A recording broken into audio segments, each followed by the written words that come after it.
근데 요즘은 유튜브를 통해서 이제 전 세계에서 일어나는 일들을 우리가 아주 손쉽게 접할 수 있게 됐습니다.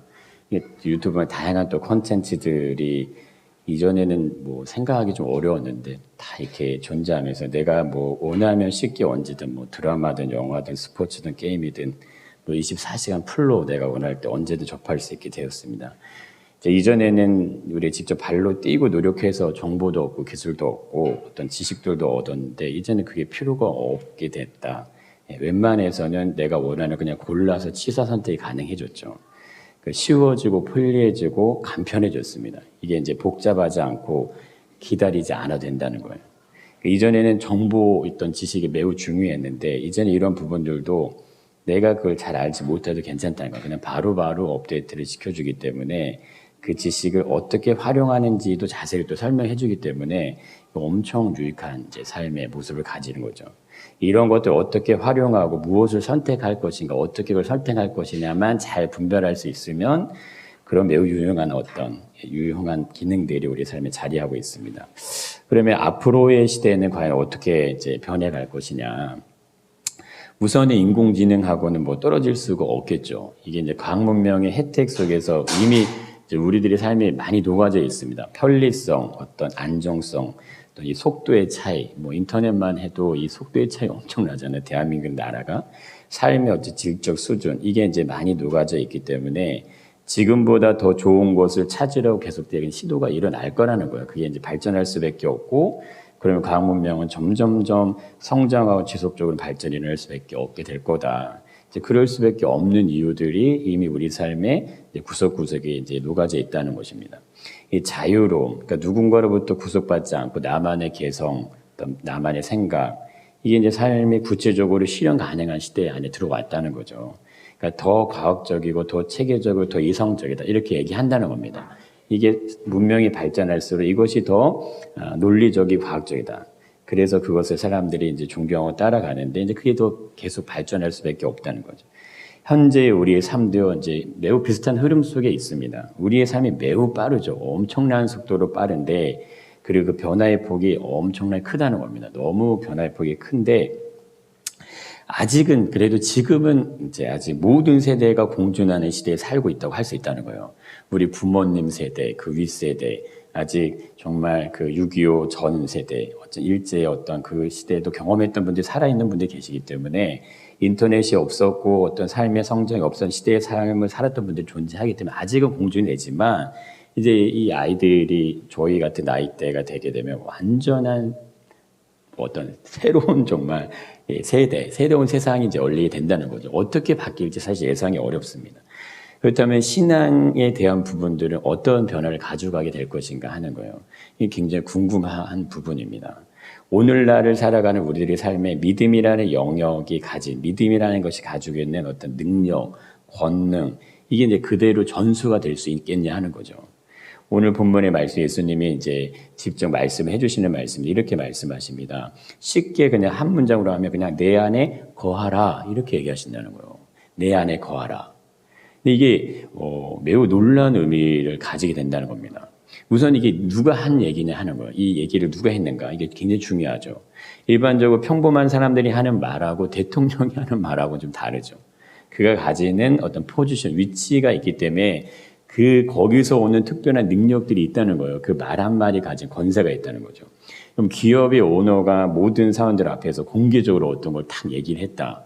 그럼 모든 사람들 어떻게 생각합니까? 아, 그래. 이제 회장이 얘기했으니까 그 반드시 이루어지고 이렇게 느낀다는 거예요. 물론 그게 건강한 어떤 기업의 오너의 모습이겠지만 근데 지금은요. 이 말에 대한 신뢰성이 떨어지면요. 그 기업의 이미지에 엄청난 타격을 받는다는 건 다 알고 있다는 거예요. 우리 예전에 남양유업 사태를 보셔도 알겠지만 고객의 신뢰를 한번 이루면 브랜드 가치가 현격하게 내려가죠. 지금은 또 이게 오픈된 환경 가운데 있기 때문에 그 기업이 퇴보되고 어떤 퇴출될 수밖에 없는 기업들이 많이 생겨난다는 거예요. 그게 이미지, 그냥 그 신뢰도 이거에 따라 굉장히 차이를 보인다는 거죠.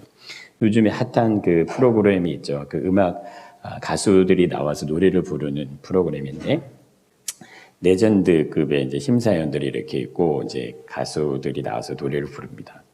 그러니까 이선희 씨가 그 중에 한 명이 있는데 어느 참가자가 이제 노래를 불렀는데 보통은 이게 크게 감동하지 않는데 진짜 막 감동의 어떤 이 마음이 그냥 느껴지는 그 영상을 보면서도. 근데 그 이선희 씨가 뭐를 얘기했냐면 왜 이제서야 나은지 모르겠다 이 표현을 써주는 거예요. 근데 그 노래를 불렀던 그분이 원래는 무명이었고 이제 내가 노래 부르는 건 이제 그냥 그만해야 되나 어떤 이런 찰나였는데 마지막 누구 소개로 이제 그 무대에 서게 됐는데 그때 이 레전드 듣게 된 이 한마디 이게 이제 인생을 바꾸는 거죠. 이 얼마나 대단한 왜 이제서야 나왔냐는 그 한마디로 인해서 이제 그 사람의 인생도 자주 되는데 그러면 사람의 말도에 힘이 있다는 거예요. 그리고 권세가 있죠. 파워가 있는데 누가 말하는 거에 따라서 인생의 삶에 대한 지대한 영향력을 만들어줄 수 있다는 겁니다. 이게 우리 현생에 나타나는 거고. 그렇다면 예수님의 말씀이라면 이것이 얼마나 놀라운 결과들이 만들어지게 되는 것일까 하는 거예요. 우리가 그냥 쉽게 그냥 넘어가는 거지만 이걸 가만히 생각해보면 정말 매우 놀랍다는 거죠. 가만히 생각해보세요. 성공의 자리에 있는 어떤 부와 명예, 실력, 능력을 가진 기업의 엄청난 어떤 오너들보다 예수님의 능력이 더 못하실까 하는 거예요. 한 나라의 모든 권세를 가지고 있는 어떤 절대 권력, 대통령이 어떤 가지는 능력보다 예수님이 과연 더 못하실까 하는 거죠. 그리고 아무리 누구나 세상에 부러워하고 정말 특별한 능력을 가진 어떤 실력을 가진 사람들이라 할지라도 예수님이 그만 못하시겠냐 하는 거예요. 근데 이거 가만 생각해보면 아니라는 걸 우리는 알고 있어요. 그런데 왜 예수님의 말씀에 대한 어떤 이 깊이에 대해서 우리가 이분보다 더 못한 마음을 가지게 되는 걸까? 예수님이 한마디 말씀 안에요. 이 성경 사복음서라는 내용 안에 담긴 모든 예수님의 어떤 일들, 이야기, 사건, 기적, 많은 내용들이 담겨 있는데 이거를 그냥 하나로 오늘날 우리에게 익숙해져 있는 정말 쉽고 간편하고 편리하게 하나로 설명해봐라. 그게 뭔지 그럼 그게 내 안에 거하라 이겁니다. 그 모든 의미가 그 안에 다 들어간다는 거예요. 이게 굉장히 놀랍죠. 그렇다면 왜 예수님의 이런 말씀을 비유를 통해서 말씀해 주셨을까 하는 거죠. 왜 내 안에 거하라는 말씀을 하시는 것인가? 우리 먼저 쉽게 생각해 보면요. 예수님 안에 거하는 것보다 예수님 안에 거하지 못하는 경우가 더 많다는 걸 알 수 있다는 거예요. 그런데 이런 모습은요. 예수님 당시에도 그랬다는 거예요. 그런데 오늘날은 더 그렇습니다. 오늘날은. 인간이 문명이 발전하고 인간의 삶의 질이 높아질수록 이런 모습 간격이 계속 벌어진다는 거예요. 이게 더 커진다는 겁니다. 좁혀져야 되는데 안 좁혀지는 거예요. 시대가 빠르다는 의미는 좋은 점이 있습니다. 반응이 너무 좋지만 긍정적인 부분만 있는 게 아니고 결과적으로 인간의 삶에 좋지 않은 결과를 만들어주게 된다는 거예요. 더 많은 것을 누릴 수 있고요. 더 많은 걸 가질 수 있어요. 그럼 더 높게 올라갈 수 있습니다. 그러면 인간이 어떻게 되냐면요. 이게 더 많이 갖고 더 좋은 걸 가지면 더 좋아져야 되는데 그렇지 않다는 거예요. 더 고독해지고요. 더 외로워지고 더 냉랭해집니다. 이게 많이 가질수록 풍요로워질 것 같지만 그렇지 않다는 거예요. 왜냐하면 이 사회가 지금 그렇게 흘러가고 있다는 거예요. 우리들이 가지는 자원은요. 왜 그러면 한계가 있다는 거예요. 한계. 분명한 한계가 있습니다. 우리가 누릴 수 있는 삶의 풍성함도 한계가 있는 거예요. 무한정은 아니에요. 그런데 이거는 것들을 더 많이 가지려고 하고 더 많이 누리려고 한다면 어느 한쪽에서는 결핍이 생깁니다. 이게 중요한 거예요. 누군가가 그 부를 가져가면 한쪽에서는 부에 대한 착취에 대한 현상이 나타날 수밖에 없는 게 인간이 가지는 삶의 구조라는 거예요. 자연의 생태 환경이 파괴되면요, 뭐가 되면 경제 성장이 옵니다. 경제 성장이 오기 위해서는 한쪽이 반드시 손해보는 쪽이 생긴다. 이 원리하고 같다는 거예요. 부를 쌓는 누군가 있으면 자신의 삶을 철저하게 희생해야 하는 삶이 있는 거예요. 세상은 모두가 다 잘 사는 사회를 말합니다. 근데 실질적으로 들어가 보시면 그게 그렇게 잘 않다는 거예요. 우리가 우리 피부로 느끼는 겁니다. 돈이 있어야 성공하고 물질이 있어야 인정받고 돈이 있어야 당당할 수 있게 만들어 버려요. 세상을 그렇게 우리의 삶을.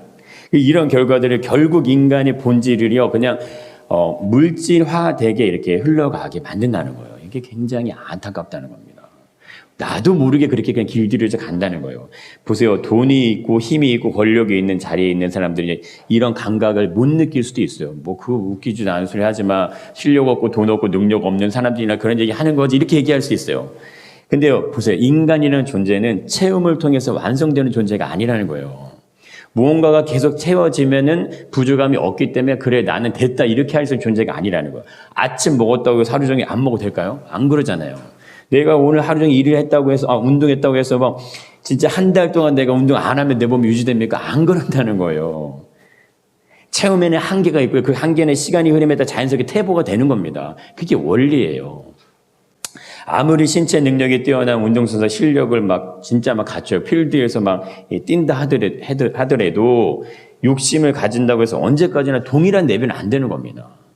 똑같은 레벨을 가지고 유지할 수는 없는 거예요. 가능하지 않아야 하는 것이 자연적인 섭리죠. 왜냐하면 그래야 순환이 되는 겁니다. 그래야 또 다른 사람들이요 그 자리에 갈 수 있는 거예요. 근데 내가 차고 있으면 가야 될 사람들이 못 가는 거죠. 한정된 공간에 더 많이 가지려고 하면요 누군가의 심각한 결핍이 자연스럽게 따라오게 돼 있다. 근데 예수님이 이걸 얘기하세요. 이게 놀랍습니다. 예수님이 이거를요 알고 계시다는 거예요. 그걸 완전히 뒤집지는 않으십니다. 아직은요. 양과 염소에 비유해서 예수님이 설명해 주는 거예요. 예수님이 그들을요 지극히 작은 자 한 사람이라고 그냥 그렇게 표현하시는 거예요. 지극히 작은 자 하나에게 한 것이 예수님께 한 것이다. 이게 어떻게 말이 됩니까? 여러분 지극히 그냥 작은 자 한 사람을 돌본 게 예수님께 그냥 한 거다. 구제하고 섬기하고 섬김하면 예수님께 한 거다. 이런 의미가 아니라는 거예요. 이거는. 작은 자라는 표현 앞에 붙어있는 문장이 있습니다. 내 형제 중에 지극히 작은 자 이렇게 얘기하신다는 거예요.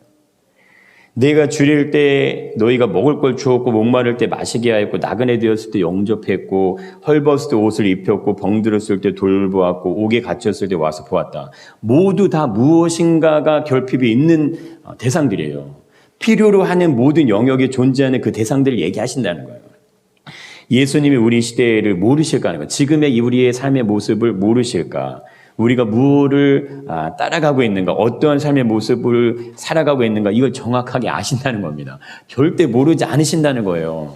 만약에 불의의 사고를 당해서 홀로 내가 움직이지 못한 어떤 상황을 맞이했다고 한번 생각해 보십시오. 내가 돈이 많았는데 그 점점 사라집니다. 이제 아무것도 가진 게 없어요. 남은 게 없어요. 내가 돈이 있을 때 힘이 있을 때 나를 따랐던 사람들이 남아있을 수 있겠냐 이거예요. 내 주위에. 내가 아무것도 없이 이제는 정말 누군가의 도움이 없이는 살아갈 수 없는 그런 상황이 됐는데 누가 내 옆에 남아있겠냐 이거예요. 누가 내 옆에서 나 있는 모습 그대를 받아줄 수 있을까? 우리는요 그런 사람을 쉽게 놓친다는 거예요. 그냥 쉽게 놓쳐버려요. 그리고 그 사람을 그냥 아무것도 아닌 것처럼 그냥 취급해버립니다. 지금이 그런 시대라는 거예요. 삶의 속도가 빠르게 되면 그 삶의 속도를 제대로 따라가지 못하는 사람들은 당연히 생깁니다. 이건 어쩔 수 없어요. 모든 어르신들이 다 인터넷 합니까? 못하죠. 안 돼요. 이 삶의 속도가 굉장히 빨라지면요 계속해서 뒤처진 사람이 자연스럽게 나온다는 거예요. 그럼 어떻게 됩니까? 나타나는 현상들이 있어요. 일반적으로 삶의 모습에서요 희망, 소망, 기쁨 이게 빼앗겨지는 거예요. 그게 이렇게 아사가진다는 거예요. 그게 그 다른 말로 표현하면 약탈당하는 겁니다. 그리고 소외당하고 무시당하는 거예요. 그 부분을 예수님이 얘기한다는 거예요. 이건 약자에 대한 부분을 설명하는 게 아닙니다. 그거 얘기하는 게 아니에요. 겉으로 드러나는 모습을 말씀드리는 게 아니고 인생이라는 삶의 의미가 무엇인지를 모르면요 인간은 누구나 할 거 없이 이러한 환경 가운데 놓이게 된다는 거예요. 여러분 보세요. 누가 줄인 자고 누가 목마른 자고 누가 나그네 된 자입니까? 우리가 그렇다는 거예요. 우리의 삶이 인간의 인생이 예수 그리스도가 없는 인생의 삶이 그러한 삶이라고 얘기하자는 겁니다. 열등감, 좌절감, 소외감, 우울감, 죄책감, 비교의식 이런 감정들 모든 그 결국에는 원인이 어디서 오냐? 가지지 못했기 때문에 내 안에 남들에 비해서 채워지지 않았기 때문에 오는 게 아니고 인생의 의미를 바르게 이해하지 못하는 데 생겨난다는 거예요. 인생이라는 삶은요 내가 가지고 있는 것에 따라 판단받는 게 아닙니다. 내가 가지고 태어난 것이 100인 사람이 있고요 10인 사람이 있어요. 0인 사람도 있으면 태어날 때부터 부모가 누군지를 모르고 태어난 사람이 있죠. 자라는 환경에 따라 부모의 영향에 따라서 인생의 시간들이요 중요한 요소 대부분 다 그때 결정이 다 됩니다. 성격도 인성도 인품도 어떤 삶의 모습도 습관 진로 그거요 이미 내 부모의 영향력에 따라서 많은 부분이 결정이 된다는 거예요. 삶의 잘에 따라 지대한 영향을 받을 수밖에 없다는 거예요. 그렇게 된다면 서로를 비교하는 것은 절대 공평할 수 없죠. 공평한 게 아닌 거죠 당연히. 이렇게 전문적으로 과외를 시킬 수 있는 부모는요, 좋은 대학, 좋은 학군의 목표로 자녀를 공부시킬 수 있어요. 근데 무슨 일반적인 부모는 그냥 건강하게 잘 커주기만을 바랄 수밖에 없을 수도 있다는 거예요. 그렇다고 해서 부모의 차이가 아이들의 미래에 영향력을 주었다고 할 수 있을까? 가진 것이 힘이라고 할 수 있냐? 세상의 논리는 그게 정답이다 이렇게 얘기한다는 겁니다. 그래서 어떻게든 올라가라고 하는 거, 어떻게든 싸워서 이기려고 하는 거예요. 더 많이 쥐려고 하는 겁니다. 그런데 성경은 그 답을 반대로 얘기한다는 거예요. 절대 그렇지 않다라고 얘기한다는 겁니다. 그래서 오늘날 앞으로의 이 시대 속에서 예수님 믿는 거 점점 어려워질 수밖에 없는 이유가 여기 있다는 거예요. 성경의 말씀, 우리의 삶의 기준이 되지 않는 겁니다. 점점 성경하고 멀어지는 거예요. 세상의 흐름이 우리의 삶에 절대적 영향력을 행사하는 거예요. 그게 그냥 기준처럼 들어와 있는 거예요. 우리 안에. 그래서 오늘 예수님 말씀, 우리 안에 우리 인생에 절대적으로 중요한 말씀을 주신다고 볼 수 있다는 겁니다. 나는 어디에 속해 있냐 이거예요. 나는 어디에 속해 나는 무엇을 버타고 살아가고 있는가? 그 진지하게 물어보면 누구나 다 내가 뭐를 버타고 살아가고 있는가 다 대답할 수 있어요. 대답 못하는 사람은 아무도 없습니다. 나는 인생이라는 시간 속에 주어진 내 삶의 모든 이유들을 제대로 이해하고 있는가 이거예요. 내가 지금 내 나이의 삶을 살고 있는데 이게 나에게 주어졌는데 이게 뭔지 내가 제대로 이해하고 있냐 이거예요. 이게 내 거야. 그냥 내 의지적으로, 내 감정적으로, 내 생각대로 모든 걸 내가 원하는 대로 그냥 하고 있는가. 그럼 어떻게 합니까? 외로울 수 있다는 거예요. 그러면요, 가지지 못해 답답할 수 있는 거예요. 근데 또 가졌다고 해서 좀 더 편안하냐 이거예요. 그들을 향해서 예수님이 한마디 정의하십니다. 내 안에 거하라. 나도 너희 안에 거하겠다. 가지가 포도나무에 붙어있지 아니하면 스스로 열매를 맺을 수 없음 같이 너희도 내 안에 있지 아니하면 그러하리라. 이 예수님이 이 땅에 나셔가지고 행하신 모든 일들을 그냥 한 문장 안에 넣으라고 하면 이 문장을 넣을 수 있다는 거예요. 내 안에 거해야 된다. 너희는 나를 떠나 아무것도 할 수가 없는 존재다. 누구를 위한 말씀인가 이거예요. 스스로가 가지라는 것을 인지하는 사람을 위한 말씀입니다. 모두를 위한 얘기 아닙니다. 절대적으로 주님이 아니면 안 된다는 사실을요, 뼛속 깊이 이해할 수 있는 사람들을 위한 말씀, 그게 내 안에 거라는 말씀이에요. 이건 설득도 아니고요, 애원도 아니에요. 예수님이 직접 나는 포도나무라고 얘기하잖아요. 너희는 가지라고 말씀하시는 거예요. 보세요. 나무는 한 그루고요, 가지는 여럿이에요. 가지가 마음이 안 들면 잘라버리면 그만이라는 거예요. 근데 나무는 하나라는 거예요. 수많은 수천의 수억 배의 가지들이 있으면요, 마음이 안 드는 건 잘라내겠다 이겁니다. 우리들이 마땅히 있어야 할 곳이 어딜까 하는 거예요. 성공, 출세, 물질, 삶의 만족 중요하지 않다는 거 아닙니다. 노력하지 말라는 거 아니에요. 열심히 살지 말라는 그런 얘기 아니죠. 우리들이 이 세상에 살아가는 이유는요, 누림이에요. 누리고 이 풍성함과 기쁘고 즐겁고 이 행복하게 살아가는 삶을 주신 거예요. 그게 맞죠. 그러나 누림에는 자유가 있다는 걸 알아야 된다는 거예요. 내 것을 움켜잡으면 누군가는 고스란히 피해를 가게 돼 있습니다. 그게 원리예요. 내 것을 놓지 않기 위해서 싸우려고 하면요, 어떻게 됩니까? 우리는 더 이기적으로 갈 수밖에 없어요. 더 자기중심적인 사람으로 바뀔 수밖에 없다는 거예요. 내 형제 중에 지극히 작은 자가 보이냐? 안 보입니다. 그렇게 되면 눈에 안 들어와요. 저 실력 없는 너, 저 능력 없는, 이렇게 된다는 거예요. 내가 사는 게 더 중요하고요. 나에게 지금 얼마나 수중에 있고 이거 더해서 자꾸 올라가려고 하는 겁니다. 우리 신앙에서도 이런 모습 보시면 알아요. 이 많은 교회들이요, 교회 안에서 왜 분란이 있습니까? 왜 힘들고 어려운 일이 왜 있을까요? 이거 보세요. 반대로 인기 있고 좋아 보이는 일은 너도 나도 그 자리에 가려고 합니다. 화려함 속에는 누구나 다 무대 위에 서려고 하지만 뒤에 가서 음지에서 빛도 없는 곳에서 아무나 안 가려고 해요. 그게 오늘날의 시대의 모습이죠. 칭찬과 높임과 자랑에는 익숙한데 반대 영역이 익숙하지가 않은 거예요. 누가 예수님 마음이 흡족할까 하는 겁니다. 예수님이 누구를 보면서 잘했다 칭찬하시겠냐 하는 거죠. 매여서 사는 인생은요, 자유할 수가 없는 거예요. 이 중요합니다. 자유자가 되지 않는다는 게 예수님 안에 거하는 게 안 되는 걸 얘기하는 겁니다. 자유가 안 된다는 건 내 삶을 얽매이고 있는 게 있다는 거예요. 내가 예수님 안에 거한다는 의미는 내 삶을 얽매는 게 예수 그분 외에는 아무것도 없는 사람들이 예수 안에 거하는 겁니다. 이게 어려울 수도 있지만 그렇지 않아요. 물질을 생각해 보시라는 거예요. 우리가 물질 안에 있다는 거하고 똑같다면 오늘날 시대가 그렇다는 거예요. 내가 좋아하는 거, 내가 원하는 거, 바라는 거, 우리는 그 안에 들어가 있어요. 예수 안에 있다는 말이 어려운 게 아니라는 겁니다. 스스로의 인생을 책임져야 하는 무거운 짐을 내 안에서 더 이상 지지 않아도 된다. 그게 내 안에 거라는 거예요. 내 안에 거한다면 나도 너희 안에 거하겠다. 약속을 주시는 거 아닙니까? 근데 뭐예요? 내 안에 그냥 거해라. 나도 너희 안에 거하겠다는 말씀 안에는 너희들이 내 안에 거하지 않으면 나도 너희 안에 거할 수가 없다. 이게 반증이 된다는 거예요. 인생의 답을 어디서 찾으려고 우리가 노력하냐 이거예요. 어디서 찾겠냐 이겁니다. 주님 안에서 사는 인생과 홀로 사는 인생의 차이를 너무나 잘 아는 사람, 이 사람들이 제자들이에요. 그리고 초대교회 성도들이었고 수많은 믿음의 기름을 걸었던 믿음의 선진들이었습니다. 그래서 우리가 성경을 읽자고 하는 거예요.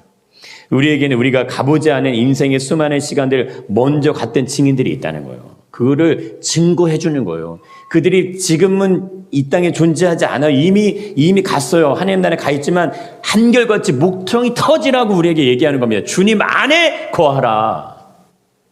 주님 안에 거하라고 말한다는 거예요. 그들이 우리에게 뭘 얘기해 줄 수 있겠습니까? 주님 안에 거하라. 제가 볼 때 그 얘기 하실 것 같아요. 주님의 품 안에 있어야 됩니다. 그게 인생이고 그게 성공으로 가는 길이에요. 주님이 내 삶의 일거수일투족을요 결제하시도록요 그분에게 삶의 의미를 찾아야 돼요. 보세요. 참 만족은요 내 안에서 만들어지지 않아요. 세상 속에서 생겨나지 않습니다. 근데 우리는 내 안에서 그걸 만들어내려고 세상 속에 찾아내려고 그래요. 그게 아니라는 거예요. 본문 앞에서요 열매 맺지 아니하는 가지에 대해 설명해 주십니다. 왜 이걸 얘기하냐 이거예요. 내 안에 거하라는 얘기를 하시기 전에 열매 맺지 않은 가지에 대한 얘기를 하신다는 거예요. 예수님을 믿는 것은요 아주 쉬운 일이에요. 그렇지만 누군가에겐 매우 어렵다는 거예요. 누굽니까? 스스로가 나무가 되려는 사람들에게는요 일어나지 않아요. 되어지지 않는다는 거예요. 나무를 필요로 하지 않는 가지는요 절대적으로 열매 맺지 않는 겁니다. 마태복음 13장에서 예수님이 오늘날 살아가는 우리들에게 매우 중요한 말씀을 던져주십니다. 제자들이 예수께 나와 이르되 어찌하여 그들에게는 비유로 말씀하시나이까. 예수님이 어떤 일을 이렇게 비유로 막 설명하시니까 제자들이 예수님 제가 들어도 모르겠는데 왜 사람들이 자꾸 비유로만 얘기하세요? 이때 예수님이 이렇게 얘기하십니다. 11절 말씀 한번 같이 보도록 하겠습니다. 한번 같이 읽어보겠습니다. 대답하여 이르시되 천국의 비밀을 아는 것이 너에겐 허락되었으나 그들에게는 아니 되었나니. 뭐라고 얘기합니까? 너에겐 허락됐어. 근데 저들이 허락이 안 됐어. 이렇게 얘기하신다는 거예요. 그 다음 말씀도 이렇게 얘기하십니다. 그러므로 내가 그들에게 비유로 말하는 것은 그들은 보아도 보지 못하며 들어도 듣지 못하며 깨닫지 못함이니라. 이게 뭡니까 도대체? 예. 여러분 이게 주도권은요 우리에게 있지 않습니다. 절대적으로 중요합니다. 인간에게 주도권 있는 거 아니에요. 주님께 있는 거예요. 근데 주님이 우리에게 허락을 해주신 거예요. 그래서 이거를 받아들이기를 원하지 않고 거부하는 자들은요 그래 그냥 내버려 주시는 거예요. 그래 너희들 마음대로 그냥 그렇게 해. 절대 예수님이요 강제적으로 애원해서 절대 끌고 가지 않습니다. 이 얘기하시잖아요. 그들에게는 비유로 말하는 거 그들이 보아도 보지 못하며 들어도 듣지 못하고 깨닫지 못하게 하려고 한다. 그래서 얘기하신다는 거예요. 이게 도대체 무슨 말씀이에요? 이서의 예언은요 이렇게 나와 있습니다. 다음 말씀 보시면 이렇게 나오죠. 너희가 듣기는 들어도 깨닫지 못할 것이요 보기는 보아도 알지 못하리라. 세상이요 아무리 화려하고 멋지게 변한다고 해도 바꿀 수 없는 게 있어요. 아무리 과학문명이 발달해도 바꿀 수 없는 건 인간이 가지는 잿된 본성의 한계는 넘지 못하는 겁니다. 이거 넘어서지지 않는 거예요. 그러니까 더 높이 가려고 할수록요 낮은 곳은 안 보입니다. 더 많은 것을 가지려고 할수록 삶의 속도는 점점 빨라지는데요. 정말 중요한 순간들 그냥 스쳐 지나갑니다. 그냥 지나가 버려요. 그래서 애들 키울 때 이런 얘기 하시잖아요. 언제 이 아들이 컸지? 정말 조그마할 때 이게 너무 그리워서 다시 아기를 낳는 분들도 있다고 하잖아요. 그것이 왜 중요한지도 모른 채 인생이 그냥 흘러보내는 거예요. 어떻게 하시겠냐 이겁니다. 어떻게 하시겠습니까? 어떻게? 주님이 그토록 내 안에 거하라고 말씀을 주시는데 정말 중요한 일 때문에 정말 바쁜 일 때문에 정말 긴급한 일 때문에 한 번도 주님 안에 거하는 게 제대로 된지도 않은 채 인생의 마지막 시간을 맞이해야 된다면 어떻게 하시겠냐 하는 거예요. 자신 있으신가 하는 거죠. 그렇다면 주님 안에 거하는 거 어떤 모습일까? 우리의 인생에 대한 어떤 열매도요 스스로 내가 열매 맺을 수 없다는 것을 아는 존재가 되는 거예요. 내 안에 거하라 나도 너희 안에 거하리라. 가지가 포도나무에 붙어있지 아니하면 스스로 열매를 맺을 수 없음같이 너희도 내 안에 있지 아니하면 그러하리라.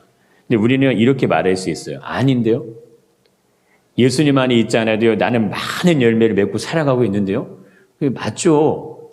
그러면은 많은 열매를 맺고 살아가고 있다면 예수님의 이 말씀이 틀린 말씀일까 하는 거예요. 오늘 예수의 말씀이. 예수님 안에 있지 않은 사람들 얼마나 잘 사는데요. 성공하고 출세하고 잘 나가요. 근데 예수님 믿는 사람들은요, 오히려 더 잘 안 되는 경우도 많이 봤어요. 잘못되는 사람들도 많고요. 저렇게 하려면 왜 예수님 믿는 거지 생각되는 경우들도 많은 게 사실인데 예수님 도대체 무슨 말씀을 하는 건지 진짜 의심스럽네요. 이렇게 질문할 수도, 대꾸할 수도 있다는 거예요. 예수의 말씀의 의미는 무엇일까 했을 때 예수님의 기준이 뭘까 하는 거예요.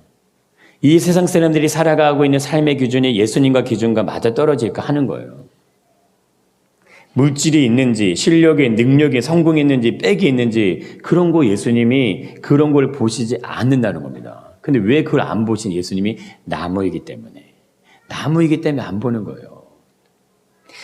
나무는요, 가지로부터 모든 열매를 맺게 하는 근본인 거예요. 그분으로부터 모든 것이 주어진다는 거예요.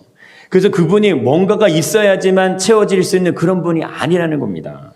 아무리 화려해 보여도 결국엔 스스로 열매를 맺지 수 없는, 열매 맺는 존재가 아니라는 의미, 그게 가지가 가진 의미예요.